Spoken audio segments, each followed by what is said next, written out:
Yeah, exactly. Like if you front squat and you cannot get your knees very far forward, and then you just don't front squat for 6 months, but you try to do a bunch of ankle mobility drills for 6 months and then go try to front squat again, nothing will have changed.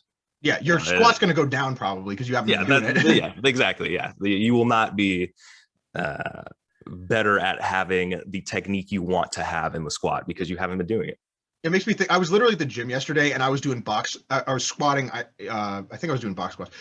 And there was a guy in front of me, and he was literally just doing like foam rolling and stretching for like I did like a half hour of squats, and I was like, oh, I moved like between 315 and 375 for like sets of five, probably for like 5 sets, and I did that in about a half hour, and actually being productive. Right, and then he was still there, like putting a little cross ball up his ass. Yeah, and I was like, and I'm like, what's it really doing for anything that you want to actually like?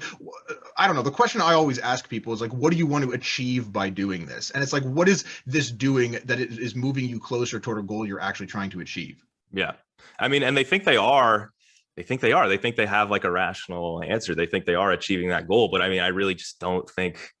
I mean, it's obviously been shown, but mobility work just doesn't do anything. And in terms of, okay, so for example, I coach people every day. I see thousands of squat reps a week in real life, and nobody ever has to worry about their mobility. They don't have to care about their hip mobility or their ankle mobility because I am organizing their technique in a way that's going to get them to depth regardless. So there's people that come in and they're in their 60s, they're in their 70s, and they have the requisite mobility to squat to depth. So it takes me back to, how supple do you think you need to be? How stiff do you think you are?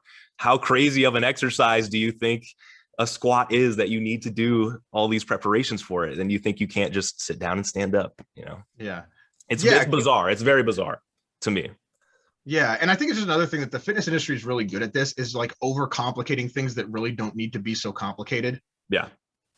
And that's like what I'm trying to do with the TikTok page, is like just cut through the fat and get people to care about the things that they actually should have priorities, that they should actually be invested in. You don't need to care about. It's like when you walk into the fitness world, you're handed a list of 50 different stupid things that you don't need to care about. Yeah. So if we could just like get rid of all that and have all of our new baby fitness people just focus on what is actually going to help them, then I think we'd get more people into fitness, and the people that are into it, they're just not going to be wasting their time on useless details.